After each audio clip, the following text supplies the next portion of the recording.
when I was a threat to my own children, I didn't get to be in their lives very much. We had to take them away from me. We changed. What does that mean, you're a threat to your own children? So at the point when I was the most hated and I had the biggest voice, and it was decided by powerful organizations, political groups and religious organizations that I would be destroyed, that destruction was universal. So it was my jobs, all of them. Lawfare that I'd caused you today. You could say you perceived I seriously harmed you with my speech. You can sue me. Yeah. And they all lined up and did. So they bankrupted me and I lost our home. And then the British government did a play called The Assassination of Katie Hopkins. There's posters that went up around the country. And then my children repeatedly were reported to social services, the kind of care services, as that I abused them and that people had seen me abusing them. And they were little then, and they had to be interviewed separately about whether they had been abused. And I had got to a point where it was obvious to any rational individual that the only way to protect the children would be to remove yourself in a sort of final way. And I did leave my house to do that one day, because a mother's duty is to protect her cubs. And lovely Mark found me and stopped me, and he then took the children and took them away. We worked together. He didn't take them from me. He took them away to safety. He changed all of their names. None of them have the same name as each other. And then he took them to a new place and put them under a new address that I have no part. I own nothing. And then I left to America. And then I never went to any of their schools, not one day. How, as a mother, how do you process this? I'm surprised you're standing. I have sparkles on, so all is well.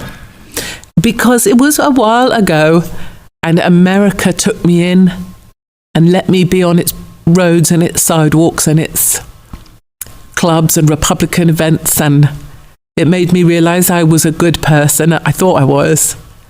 And America rehabilitated me with its patriots. And now the world gave me back my voice.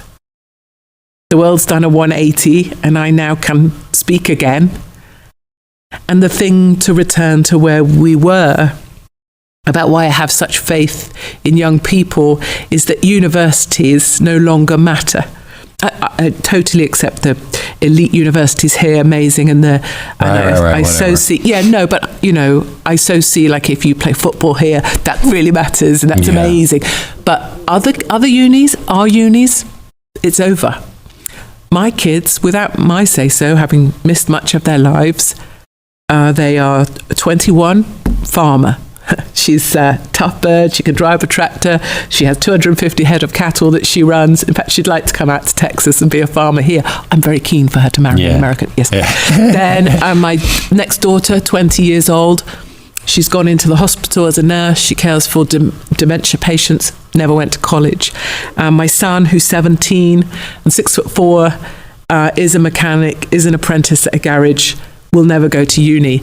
And I see that playing out time after time after time. Kids choosing a different route. Maybe they'll do some uni, maybe they'll do some learning, but they are not going to be on campus to get themselves into massive debt, to be indoctrinated by people who look like those weirdos on campus, or look like the liberal women look, like the feminazis 2.0, where the O stands for, oh my God, is that thing really a woman? Right? They are some ugly women out there. The feminazis with their placards. At the inauguration of Trump. Come on, save the polar bear. None of them knew why they were there. My body, my choice. With that body, you don't get a choice, honey bunny. Katie Hopkins' account reveals the personal cost of being at the center of public controversy. She describes a period when lawsuits, media backlash, and public campaigns against her not only damaged her career and finances, but also led to her being separated from her children for their safety. This shows the intense pressure that comes with being a polarizing public figure and how legal and social battles can spill over into private life. Hopkins portrays herself as someone vilified by political and cultural opponents, yet she credits her time in America and the support of ordinary people there with helping her regain a sense of self-worth. Her remarks about her children's non-traditional paths in farming, nursing, and trades reflect her broader skepticism toward mainstream universities and elite institutions. The story underscores how public controversies can reshape family dynamics and personal identity, while also highlighting the tension between individual reputation, media narratives, and societal judgment. Connor, when you see something like that, do you feel embarrassed for Britain as a Brit? Well, yeah, absolutely. And to be honest, it's something that's really cut through across the water here. What we haven't talked about is that actually Rose Doherty was part of a group of kind of, let's call them free speech activists and campaigners who met with the White House on a secret free speech mission in March. The Telegraph revealed that earlier in the year. So concerned are this White House about the erosion of free speech across the world, and particularly in Britain. Adam Smith Connor, Lois mentioned, of course, was one of those individuals as well. But I think this highlights how concerned those, not just inside the country, but abroad, are with the erosion of free speech in an ally like Great Britain. Do you get any comments from Americans here? Do they sort of stop you in the streets in DC and say, oh, hey bud, what the hell's going on at home in your country? All the time, Really? the time. It's one topic all the time that really cuts through here. Between the rape gangs and free speech, it's the two things that really cut through. And it's something that's been obviously promoted and highlighted by Elon Musk very heavily, obviously on X, which cuts through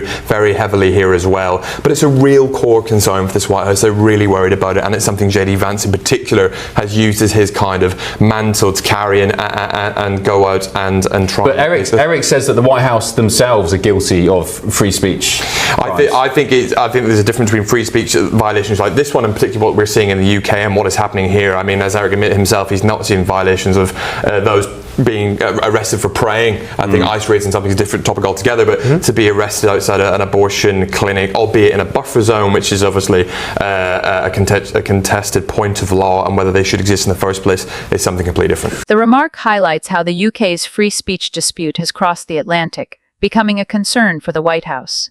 Connor Stringer's note that Americans raise the issue shows how debates over speech transcend borders, influencing political discourse and reflecting the shared democratic tension between liberty and responsibility.